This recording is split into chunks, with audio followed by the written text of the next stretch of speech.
Welcome to the Hometown Bluegrass Show with Kentucky boys Tim Batts and Josh Williams. Tim is a music promoter, radio host, and passionate bluegrasser, and Josh is a 20-time Bluegrass Guitar Player of the Year. This podcast is all about bluegrass music, where they swap stories, crack jokes, and pick on each other. Josh even plays a song or two in each episode. Plus, they sit down with bluegrass artists and insiders for interviews you won't hear anywhere else. It's music, it's laughs, it's all things bluegrass, right here on the Hometown Bluegrass Show. Now, here are your hosts, Tim Batts and Josh Williams. Thank you, Cindy Bauckham. We appreciate it. This is the Hometown Bluegrass Show, and I am Tim Batts in my radio voice. That's your radio voice? Yeah, it sucks. I know. It's too redneck. I don't have that deep swab and debonair voice like you got. Yeah, you don't have the swaving to boner voice like I've got. The swaving to boner what? Well, anyway, this is episode 98 of the Hometown Bluegrass Show. And as we inch toward episode 100, man, we are coming along. And we think we got something pretty cool lined up for episode 100. And we're going to just tease you a little bit and then hopefully let the cat out of the bag next week as we prepare in a couple of weeks for episode 100. Yeah, man. Yeah. Well, yeah. It should be very cool. Hopefully all that pans out, man, because it should be very cool. Very cool. I hope so, too. That'll be good. So, but just stay tuned because we'll be posting about it soon, and as soon as we can confirm everything, we'll make it happen. So, anyway, so you played last night at the Grand Ole Opry with Rhonda Vincent. Is that right? Yep, sure did. Yep, played banjo again. I've made more money on the banjo in the last 6 months. Probably in the last 3 months than I have in 25, 30 years. That's hilarious. Oh my gosh. Who would have thought, I know it. Who would have thunk it? Yep. But anyway, well, that's cool. So Aaron, it was fun. Aaron wasn't there. Aaron was not there. And we had the great Kenny Smith. Oh, yeah. Wow. So you got demoted for Kenny Smith, I guess. Well, I wouldn't Off the guitar. Well, yeah, I guess if I moved to banjo, maybe that's the demotion. No. I didn't mean it that way. I was just trying to be funny and it failed. But yeah, wow, it's great. Kenny Smith, man. Yeah, he can play a guitar a little bit. He ain't too bad. He ain't too bad, is he? Too bad. Yeah. Well, cool. Did y'all have a good show last night? We did, man. We did. We had a good time. Yeah. And I had a couple of spots, but hey, it happens, Right. especially when you're not a banjo player and you're playing banjo. One of your finger picks didn't, like on the Grand Ole Opry. Yeah. One of your finger picks didn't fly off into the audience or nothing, did it? No. Oh, that has never happened to me, knock on wood. Oh, okay. That has never happened to me. Yeah, I hope it never does. I'm sure it's happened to somebody, though. Probably. So how many songs did y'all do last night? Like a 3-song set or? Yeah. Just usually on the shows that are through the week, a lot of time it's just like a 10, 15 minute segment that they have you do. Do you remember what y'all played last night? Yeah, we did What Is to Be Will Be, which was a Porter Wagner song that we cut on Music Is What I See album of Rhonda's. And then we did the old Poco Bluegrass standard, Crazy Love. And then topped it off with little Jimmy Martin. Oh, cool. Hit Parade of Love. Wow. I was just telling somebody Jimmy Martin story. Yeah. Well, I was thinking about when I was at the Grand Ole Opry the last time, which I think was several years ago. Little Jimmy Dickens was still alive, and he was there. And I'll never forget this. He came out with his guitar and he said, "I'm gonna sing y'all a song now off my latest album from 1967." Yeah, it was funny. Yep. But that's last cool. time I saw him, he said, "Y'all will have to excuse me. I have a stiff neck." He said, "I took a Viagra and it got hung in my throat." Oh man, he was a hoot. That's for sure. That's so cool. Well, cool, man. So your Southern Legacy's playing this weekend at the Big Lick Bluegrass Festival. Yes. Yeah. Oakboro, North Carolina. Yeah, cool. I heard Authentic Unlimited was the host band this year. Are they? I know they're there, so that very well could be. I think that's what I heard. Because Stilling and them used to be the host band, didn't they? Sideline. Probably. I think so. That Yeah, makes sense. Yeah, Steve Dilling and those guys were. But I think Authentic Unlimited is. So yeah, it looks like a great lineup there. So if you guys are in the North Carolina area, this comes out on Friday, and then you guys are playing on Saturday. Or are you playing on Friday? Nope. This is it. This is our gig for the month. I mean, but what day are you playing? Tomorrow on Friday? Yes, we're playing Friday. Yeah. Gotcha. Yeah. Okay. So when this comes out, you've got just a few hours to get to North Carolina. So. Oh yeah, but yeah. Actually, when this comes out, I will have already played my first. Well, yeah. No, it'll be right. out. Early. 5 in the morning. Right. So yeah. I'll be just momentarily taking the stage. Yeah. From the time that it comes out, it won't be long. Yeah. Cool. But yeah. Okay. Yep, Friday, and then we actually don't have anywhere that we're playing Saturday, so we'll be coming back home, and my kids will be here, and cool. Coming to hang with them, and then now next month is a much different story. Next month we have several gigs. In fact, we actually have our first 3-day weekend coming up next month, where we'll be making a pretty good sized run. So wow. Yeah, but that'll be fun. It'll be nice to be able to have some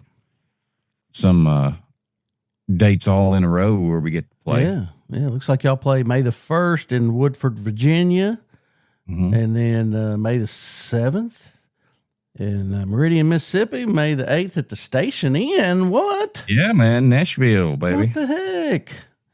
And then May the 9th in Denton, North Carolina. So, wow, that's cool. We at the Denton Farm Park there. Yeah.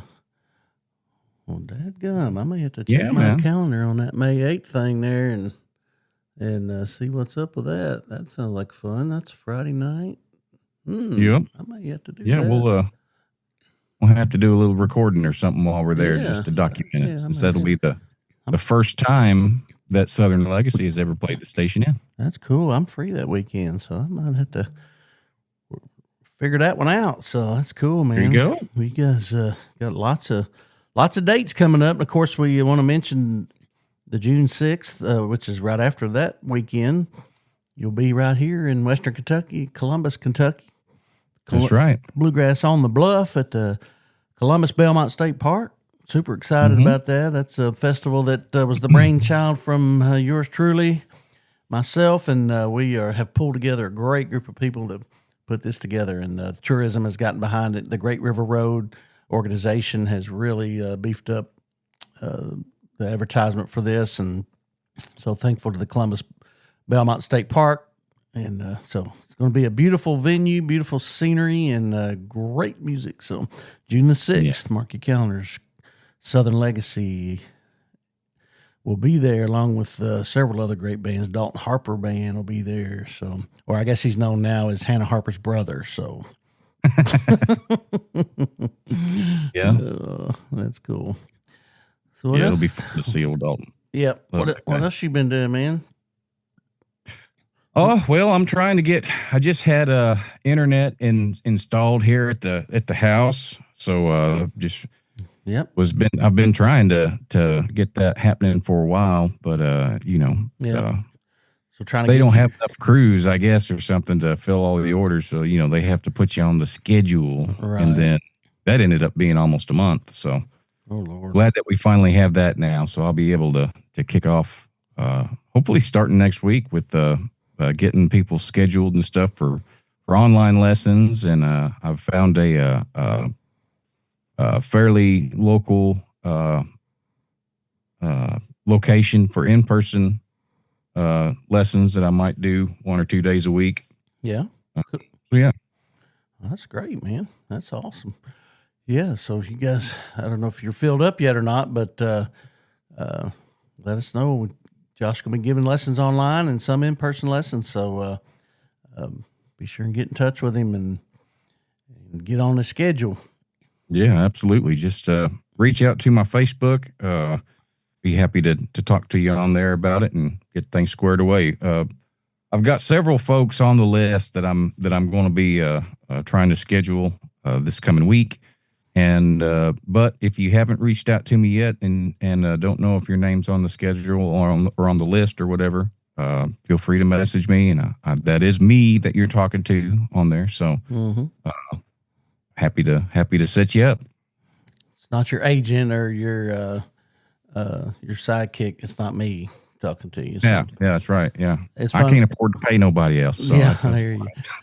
I know a lot of people message on the Hometown Bluegrass Show, which you can get on there and message too, but you're busy with your own stuff. But a lot of people will say, "Hey, Josh, I love your music," and this and that, and I'm like, "Oh, great, thank you so much." I'll tell him. So anyway, but yeah. But yeah, you feel free to, any message you send the Hometown Bluegrass Show as well. I will definitely see that he gets it. And so. Yeah, you're definitely talking to one of the two of us. There's not anybody else that exactly. on that one. So. Yeah. Yeah, we can't even afford to pay ourselves, much less anybody else to do stuff. So. Yeah, speaking of, it's, I just finished filing my taxes and all of that, because this past week was tax deadline and all that. So did you get yours filed and I did, yeah. Yep. They are filed. So I think our accountant barely made the deadline, but hey, whatever. I think I'm actually going to get a little back this year, so I'm excited about that. So I'll tell you whenever what my dad told me when I was learning how to drive. He said, "Hey, an inch is as good as a mile." Mm-hmm. So there you go.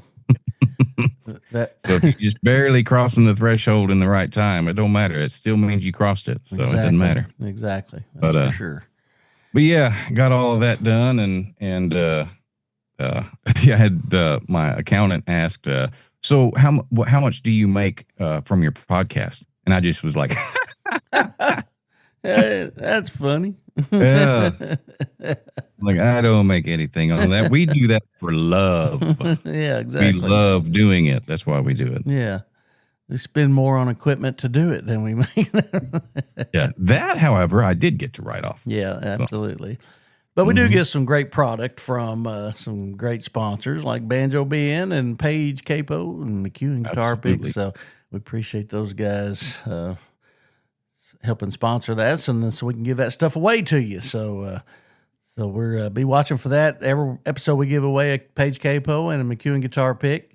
And so be listening for our guest coming up here in just a minute, which is the great Don Rigsby. We'll be talking to him in a minute. Josh's bandmate and legend in the bluegrass music. And we're going to be talking about Southern Legacy's latest single, Bill from Isonville, which is a song Don wrote for his daddy, who has since passed away. But super excited to talk to Don, see what he's up to, and then we'll probably play that song for you at the end so you can hear that great tune. Southern Legacy's got more music coming out soon, I guess, don't they? Sometime, you guys, maybe? Yeah, we're talking about hopefully a July release is being mentioned right now and talked about. So we're hoping for that. For the third single? No, for the album. Oh, for the rest of the album. Great. Awesome. Yeah. We're talking like there might be another release before that of a single and maybe even two. Awesome. So yeah, one gospel and one non-gospel. Yeah. So yeah. So we'll see. There's a lot of cool things in the works right now, man. Yeah, you guys are really staying busy, putting out some great music. So, well, cool. That sounds good, man. Well, we'll take a quick break and get the sponsor's word in here, and then when we come back, we'll give old Don a call and see what he's up to and talk to him. So, you guys hang tight. We'll be right back. Hey, this is Josh Williams for Paige Capos. The Paige Capo is lightweight, durable, and quickly attaches and allows you to change frets with ease. With controlled tension capabilities, Paige Capo always stays in tune. But don't just take my word for it. Page Capos is also used by folks like Vince Gill, Ron Block, Tim O'Brien, Cody Kilby, Tommy Emmanuel, and James Taylor. So don't trust just any capo. Use what the pros use. Listen to the Hometown Bluegrass Show podcast for your chance to win a Page Capo on every episode. Do what I do and trust Page Capos. Order online at pagecapo.com. The Lake House Inn at Sled Creek has undergone complete renovation in 2023. Our outdoor space is unlike any other at Kentucky Lake. With 2 in-ground pools, 18 rooms, and 4 cabins, we're just a stone's throw away from Kentucky Dam. If you're looking to make memories with your family, this nostalgic inn is for you. Welcome to your lake house, where modern meets rustic and becomes home. Reserve online at lakehouseinn.com. Looking for expert insurance advice from a team that truly knows Western Kentucky? At Paducah Insurance Agency, we're more than just policies. We're your neighbors, helping you protect what matters most. With locations in Paducah and Benton, Kentucky, we offer home, auto, business, and life insurance with top carriers like Erie Insurance, all at competitive rates. Locally owned and committed to your peace of mind, Jared Morgan and his team are here to help. Call Paducah Insurance Agency today at 855-853-4763 or visit paducahinsurance.com. Paducah Insurance, coverage you can count on from people you trust. Howdy, friends. I'm Banjo Ben Clark, and you're listening to my good buddies, Tim Batts and Josh Williams, on the Hometown Bluegrass Show.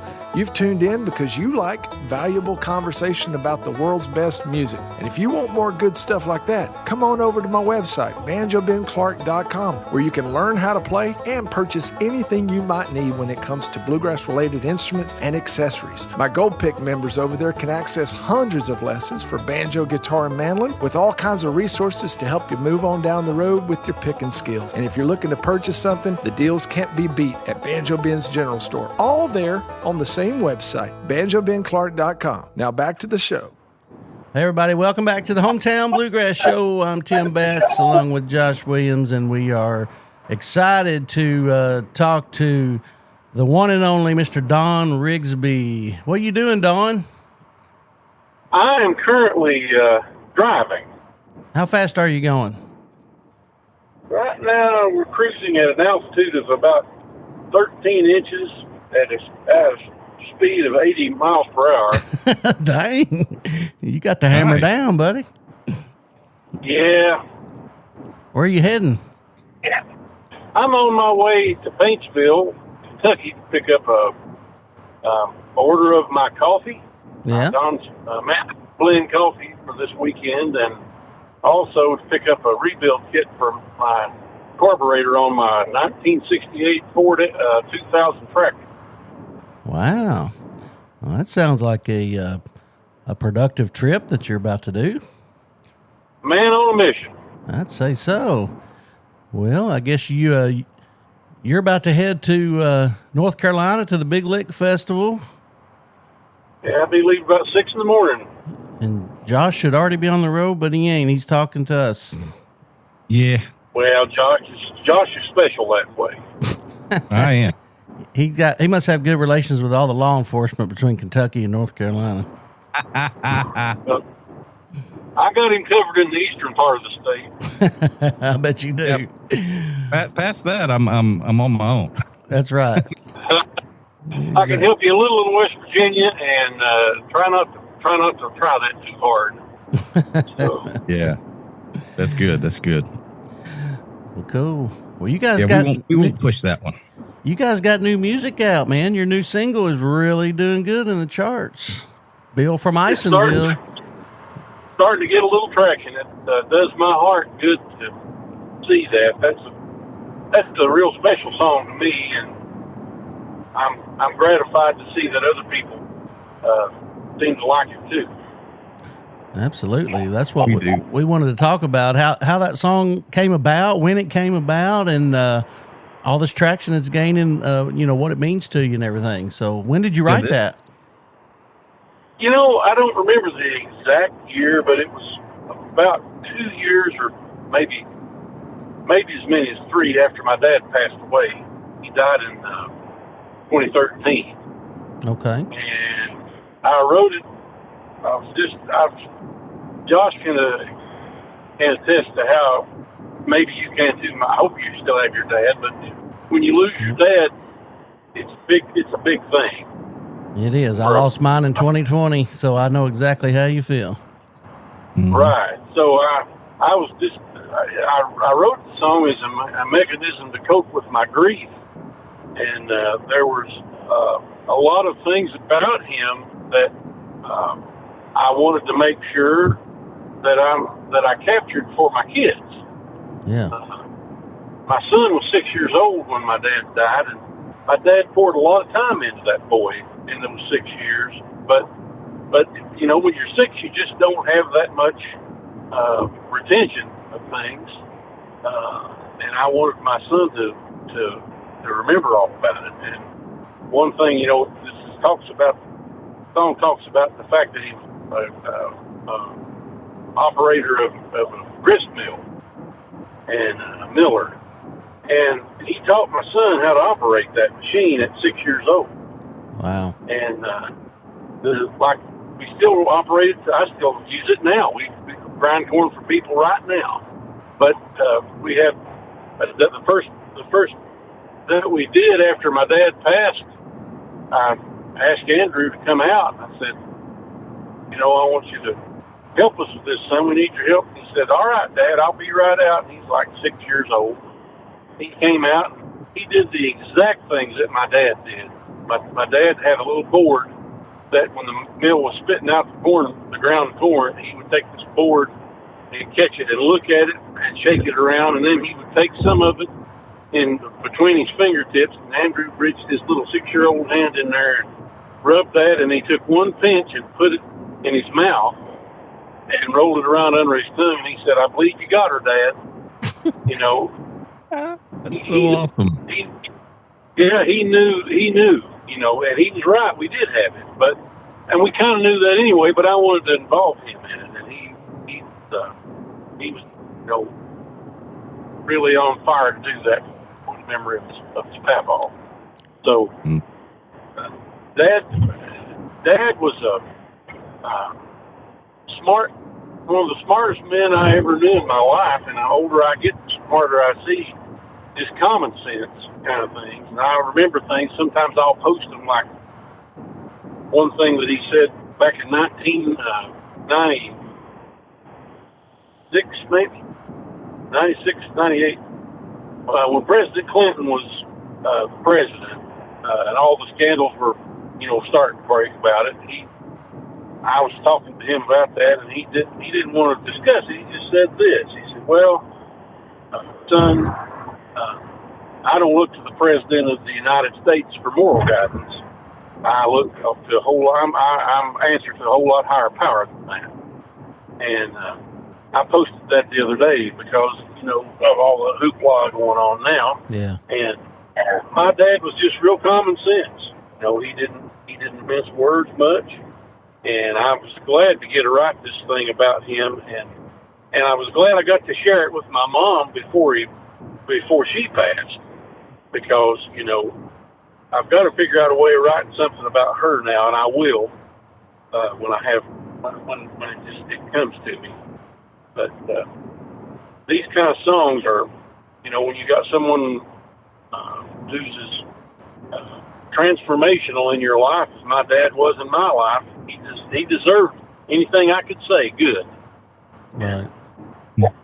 And I've heard Josh talk with, you know, very, you know, loving remarks about his own dad, and Tony was that kind of guy too. He loved his family to a fault, and anybody that had a good daddy ought to be able to relate to this song.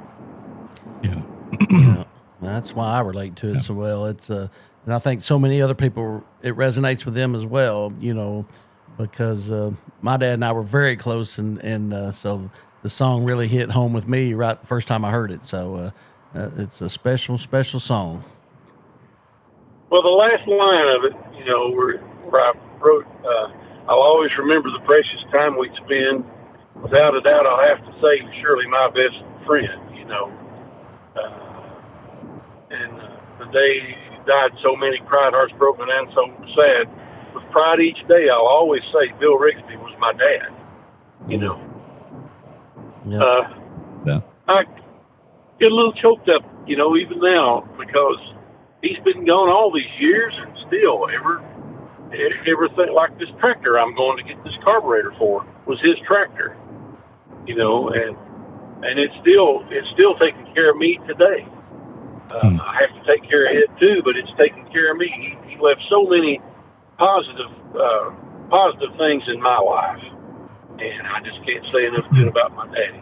I understand completely. As we record this podcast right now, I'm sitting at the kitchen table, where my dad lived for 25 years, and looking out at the land that he left me here in Western Kentucky. Yeah. And I'm really resonating with what you're saying, because I'm, everywhere I look, I see my dad, because I live now where he lived, for a long, long time, and where I grew up, and it's a really neat thing. Me too. To live in the house of your parents is the love. The love just keeps going.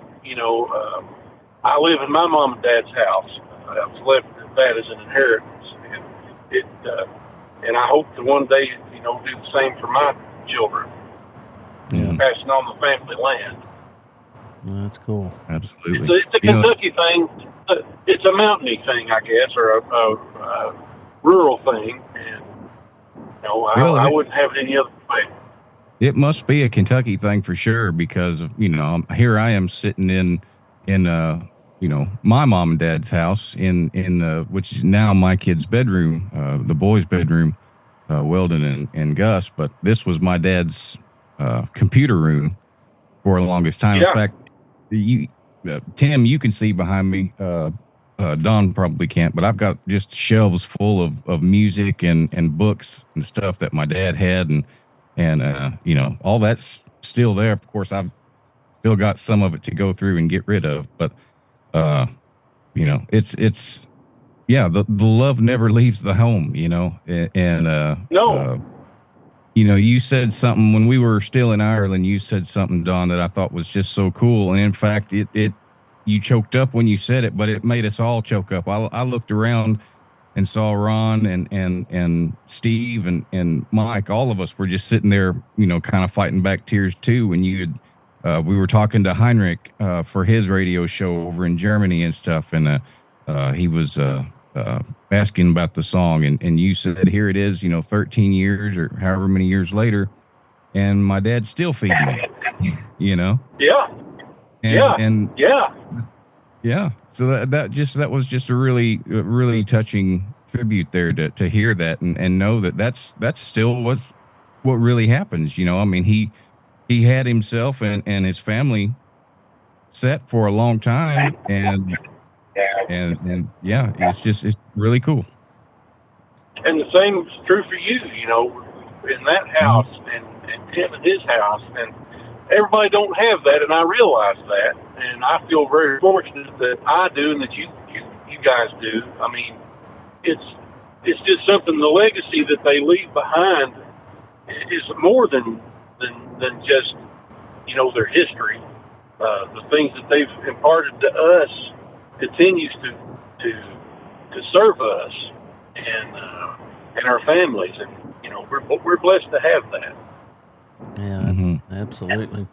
And that's the power of music and a great song like you've written here, is it'll live on now in infamy. You can tell those stories and they mean a lot telling them, but when you put it to music, especially in my mind, bluegrass music, it just adds a whole nother dimension of compassion to it, and that just means a lot.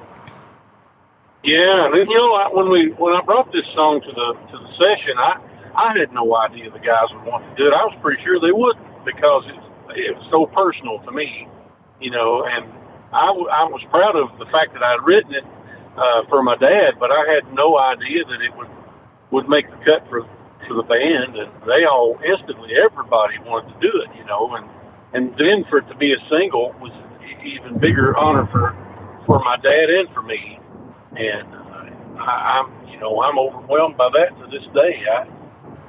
And I think, with a powerhouse group of musicians like what I get to work with, this band, they really did it proud. I mean, my dad he would be beaming from ear to ear and would be calling people on the phone and playing it to him. And he would do that when I would have something he liked. He'd call people up on the phone and he wouldn't even say hello. He'd let them say hello, and he'd instantly put the phone down the speaker and make them listen to whatever it was, Oh, my dad and then did that.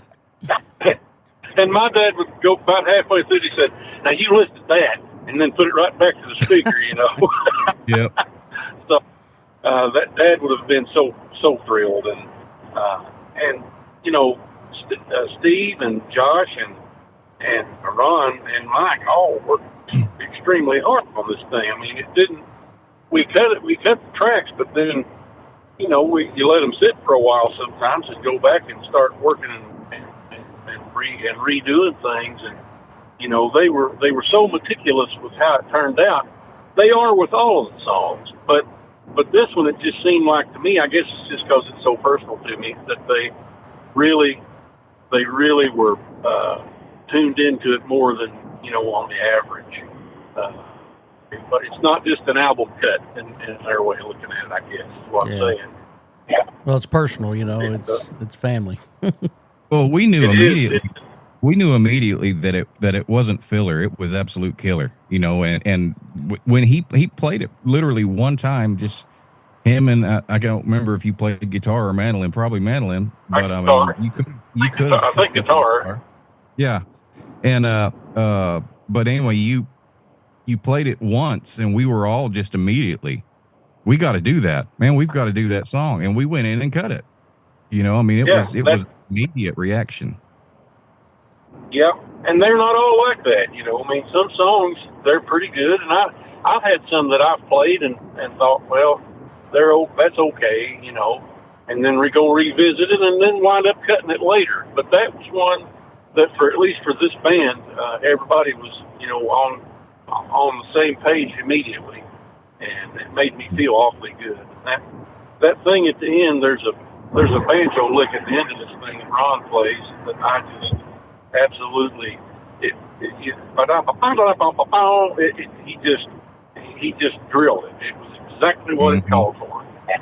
And Steve's fiddle playing has that old timey thing in the front, but then when he gets into his solo, he swings it, and Josh's guitar playing is second to none, and then I played the mandolin on it. But I can't say how. I mean, from the bottom of my heart, I appreciate the effort and the opportunity to sing about my dad with the people I love the most to play music with, and that's these boys. Mm-hmm. Well, we all feel that way. We all feel, we're honored that you entrusted us to be able to do that because it is so personal, and we all feel that way about each other. We all feel, we get to stand up there with you. And I know you don't ever cut yourself a lot of slack on the mandolin and stuff, but you're one of the greatest out there, and especially vocalists in the world that's ever been. And I'll stand on anybody, Amen. And say that. And well, thank you, John. Well, I'm partial because I've known you all my life, and I wouldn't be where I am without you because of your willingness to produce my albums and stuff. But at the same time, we've also formed a friendship and a brotherhood that I haven't had with a lot of people. And I mean, you are. It's beyond the music. No doubt about it. The music is the commonality that we all share, but it extends way beyond the music with all of us. Yeah. When we're hurt or down, I can call one of the guys in the band and they can pick me right up, and I don't have any too many extra friends. I'm told you that you didn't have more friends than you needed. And there I am quoting my dad again, but if you have more friends than you need, son. Absolutely. Yeah, Well, friendship. all that friendship shows through with this band, Southern Legacy, and you guys are really setting a mark with an all-star group of people that is really making waves in bluegrass music. And you guys have made waves for years in your own way, and now to put it together is really a special thing. So, folks, if you haven't gotten to see Southern Legacy live yet, you need to do that. Check out southernlegacyband.com. Go to their website, their Facebook page. Their boss, Teresa Anglin, does a great job in keeping them all in line. And she's amazing. You ain't wrong. And she's great at promoting this band, and she does a great job. So just check them out and listen, from the hills of Carter County, which was the debut single, now to Bill from Isonville. It's just it's a collection of songs that we cannot wait to hear the rest of the songs that are going to comprise this first album for these guys. I think so. I think everybody's going to find something they like here if they'll give it a chance. And I think we're coming out there to play pretty soon. Yeah, like June maybe. Yeah, my festival June the 6th here at in Western Kentucky, Columbus Belmont State Park. We are excited to have you guys for our first ever Bluegrass on the Bluff. It's a beautiful Civil War historic state park overlooking the Mississippi River, and man, we're excited. So yeah, you guys be sure to make plans to come to that. So absolutely, I can't wait to get out there. I haven't played in Western Kentucky in a spell. Yeah, and I'm looking forward to getting back out there again. Well, we're excited too. So, well, you and Josh have fun at the Big Lick Festival in North Carolina this weekend, and y'all show them what y'all made of. Oh, absolutely. We'll do it. We'll try to see if they're liking what we do, and I'm pretty sure they will. And I want to mention one other thing before we wrap this up, is that we've got a fellow named Jody King that is traveling the roads with us when Ron is incapacitated with that dirty, rotten Allison Krauss. And Jody does a fantastic job. Yes, he does. He's on the money, and he learns the songs and plays them just as good as anybody on the circuit could. Yeah. And our shows don't take a dip at all when we've got him. We maintain the same quality of music, and Ron is still a member, and it's going to be. But dang it, sometimes necessity dictates what we do, and I totally get it. Oh yeah. But we'll see Jody tomorrow, and he'll be with us when we come out there to your festival too. So. Yeah, that's awesome. We're excited about that. He is a world-class banjo player for sure. So, well, he is. Well, Don, pick up a big load of coffee, and I hope you sell every bag this weekend and coming up. And me. And I hope you don't hurt your picking fingers rebuilding the carburetor on that old Ford tractor. Well, we'll try to watch that pretty close too. I might hold off until I get back. There you go. I'll pick up the kit just the same, so I can, when I do roll in, I can get it done. I'm behind on my bush hogging and my plowing and my grader work, so got to get her rolling. That's right. Well, be safe, man. Godspeed to you, and hope you guys just have a great weekend. And thank you so much for all you do, man. You're a legend, and we sure love you, buddy. Yeah, we appreciate you taking the time. Glad to do it. Yep. Thanks for asking. I'll see you tomorrow. You be careful on your journey. Yes, sir. You too, brother. All right. All right. Bye-bye. See you later. Bye-bye. All righty. Bye-bye. All right. Well, it's so cool to have Don on the phone with us there for a little bit and talk about the latest single. And that's good stuff, man. I guess you guys get a huge reaction from the crowds when y'all do that song, don't you?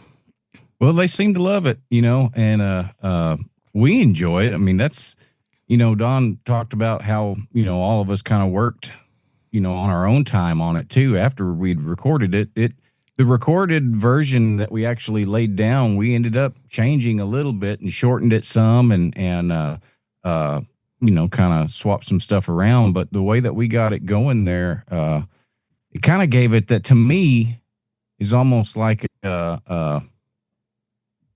like the dance tune type of, like an Appalachian dance tune type of feel to it, where it has the banjo and the fiddle going, and I really liked the way that felt, when Steve put that together, and then of course Ron did all the final mixing and stuff like that, and we have a really good system that we found with Steve being able to sit there and do a lot of the initial editing, because he's really good at that.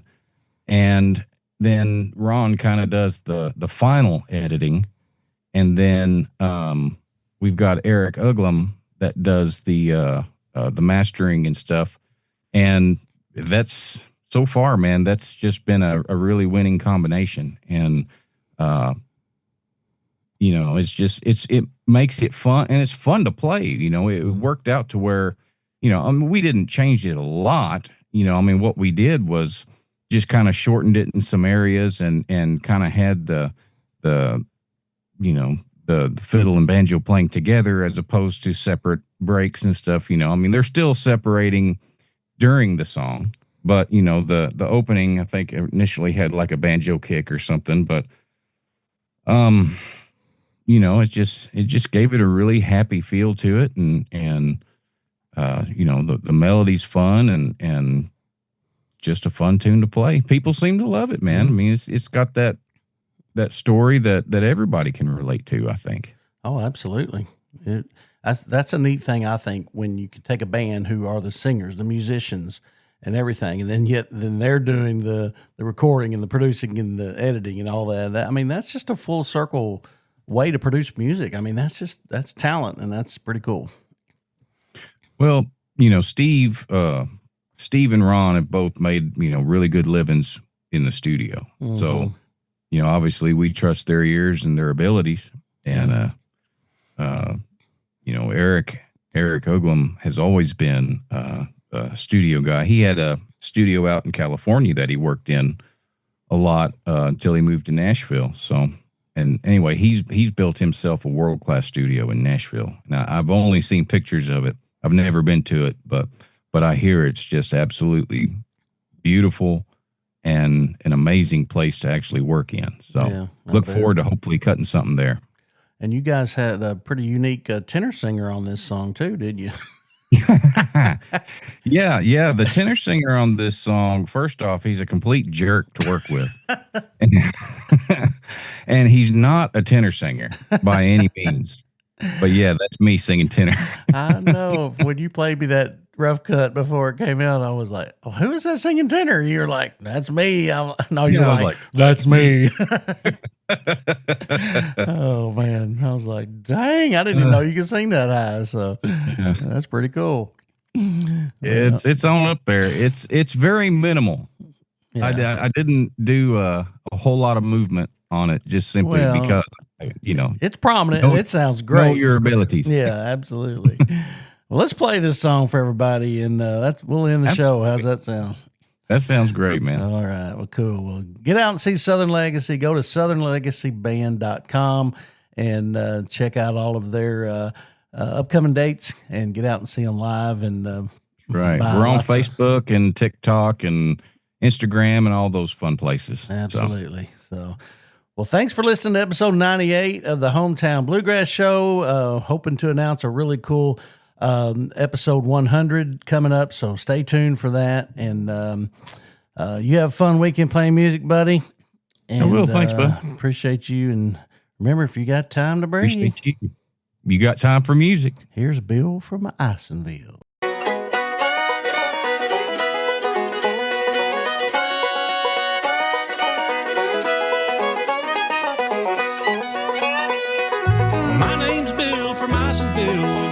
That's my name. Apple trees and honeybees and cornmeal, that's my game. Way back in East Kentucky, not far from Peters Hill, lived a man named Lord J. Rigsby. Everybody called him Bill. He loved everybody, never spoke an unkind word. There's good in all God's children was what we always heard.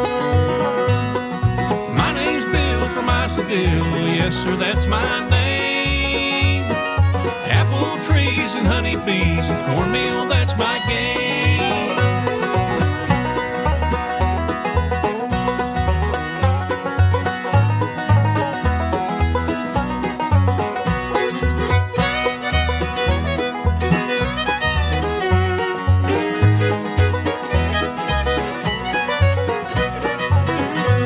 When he was just a little boy, his daddy told him, son, always work the best you can until the job is done.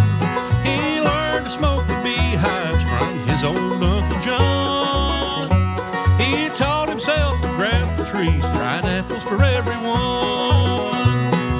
My name's Bill from Isonville, yes sir, that's my name. Apple trees and honeybees and cornmeal, that's my game.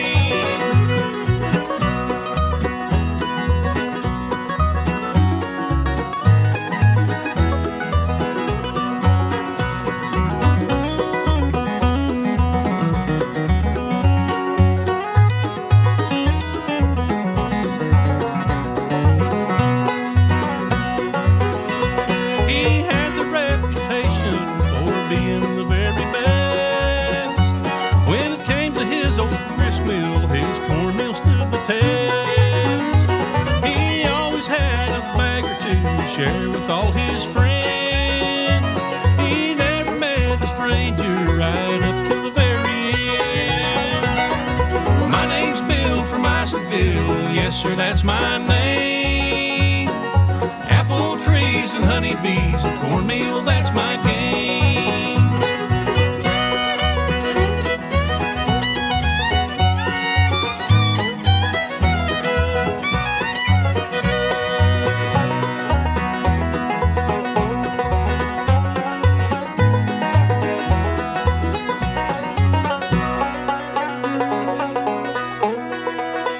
I'll always remember the precious times we'd spend. Without a doubt, I'll have to say he was surely my best friend. The day he died, so many cried, hearts broken and so sad.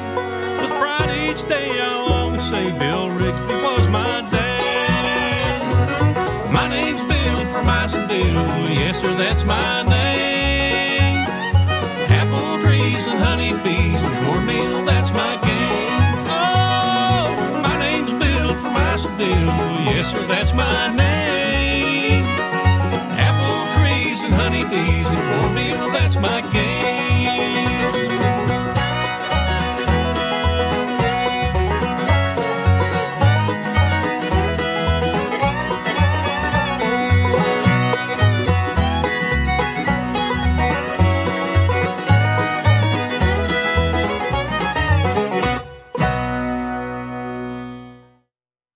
That's going to do it for this episode of the Hometown Bluegrass Show.